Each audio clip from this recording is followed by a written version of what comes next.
destin d'un homme, c'est quoi? C'est une photo, c'est un souvenir. Mais les Stéphanois ont du mal, à moins que sur cette action, Herbin remet au centre. Mekloufi de volée, but! Oh, magnifique! Magnifique! Lorsque Rachid Mekloufi se replonge dans ses souvenirs de footballeur, c'est l'histoire d'un destin hors norme qui refait surface. Un destin étroitement lié à celui de son pays, l'Algérie.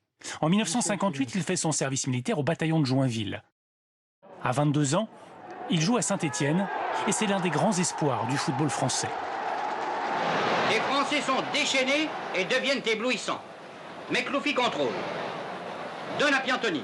Déjà champion de France, Il combine avec Vincent. il se prépare à disputer la Coupe du Monde en Suède avec les Bleus. Piantoni, Vincent, Sizowski. À cette époque, la guerre d'Algérie fait rage.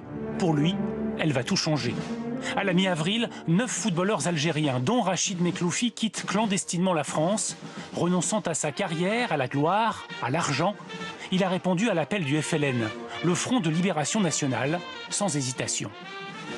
Il n'y a eu aucune menace. S'il y a un joueur qui vous dit « moi, me menacer, autrement je ne serais pas parti », etc., c'est de la fumisterie. L'affaire crée une onde de choc dans l'opinion. Pour le FLN, le pari est gagné.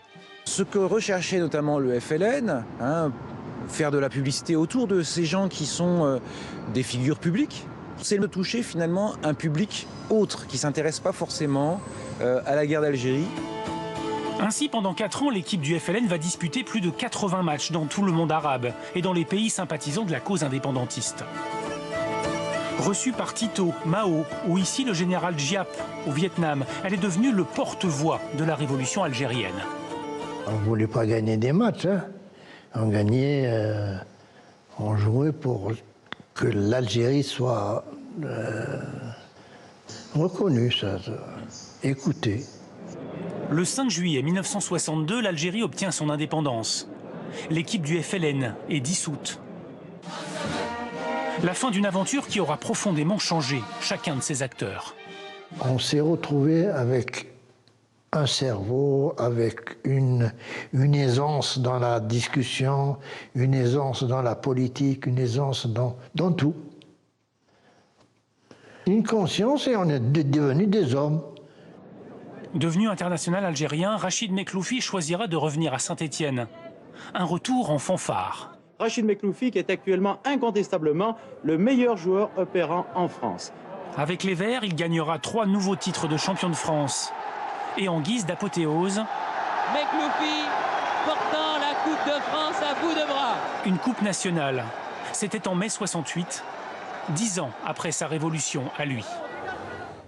Voilà, vous avez sans doute reconnu la voix de Thierry Roland, célèbre commentateur français qui nous a quittés il y a quelques années. Nasser Sanjak, je me tourne vers vous. Vous réagissiez pendant ce reportage. Il y avait une question éminemment pécuniaire. C'est une histoire incroyable, une belle histoire à l'époque dans les pays du tiers-monde. Mais il y a aussi un aspect pécunier dans la quête d'indépendance de l'Algérie. Tout à fait. Ils organisaient les matchs avec des entrées payantes pour ramasser de l'argent et surtout pour acheter des armes. Derrière, le but, c'était d'acheter des armes. Et surtout, c'est que cette équipe d'Algérie...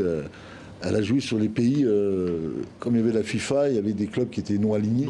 Non alignés, donc elle pouvait aller les jouer, dans ces pays-là. Le problème, c'est que la France refusait ces matchs-là, et elle imposait par la FIFA en mettant la pression sur les autres pays. Et on a presque l'impression, c'est fascinant, qu'il y a d'abord, avant que l'État existe en tant que tel, il y a d'abord l'équipe de football. Vous parliez de la Palestine qui est évoquée dans cette exposition. Il n'y a pas d'État palestinien aujourd'hui, mais il y a une équipe de football nationale palestinienne qui participe et qui est reconnue par la Fédération internationale de football. Alors un petit rectificatif, il a bien entendu évolué en équipe de France, puisque je parlais de sa longévité, 1938-1954. Larbi Ben Barek, ce que je voulais dire, c'est qu'il avait donc gardé la nationalité marocaine toute sa vie. Zahir Oussadi, quand on voit cette histoire là des 2 joueurs que je viens d'évoquer, dites-nous si les supporters de la Saint-Etienne se souviennent aujourd'hui de ce nom. On a le sentiment que oui. Les supporters du PSG connaissent Mustapha Daleb. Ils répètent encore aujourd'hui ces noms. Je peux vous assurer qu'ils les connaissent, ils les connaissent même très bien. Mekloufi, c'est juste un monument à Saint-Etienne. Et très souvent, quand vous entendez entendez par exemple Jean-Michel Larquet, qui est l'une des big stars de l'époque. Qui commentait avec Thierry Roland. Exactement, qui a ensuite commenté, qui a fait une belle carrière de commentateur. Il loue constamment Rachid Mekloufi et son niveau, en disant qu'il aurait même pu aller au-delà de ce qu'il a fait, parce qu'il a réalisé quand même une belle carrière. Mais avec tous les événements qu'il a connus, il aurait pu être vraiment, il le dit, voilà, lui, l'égal des Messi, des Maradona, etc. Quant à Mustapha Daleb, franchement, je pense que juste son record de but, qui est resté pendant 30 ans avant d'être détrôné par Zlatan Ibrahimovic, je crois que ça suffit et il n'y a pas besoin d'en dire plus. Voilà, détrôné par Zlatan. Ce qu'il faut savoir, c'est que Mekloufi et Zitouni faisaient partie de l'équipe de France. Il faut savoir qu'en 58, l'équipe de France est partie sans les deux joueurs-là. On peut penser que s'il y a eu Mekloufi et Zitouni dans cette équipe de France, la France aurait peut-être gagné déjà la Coupe du Monde.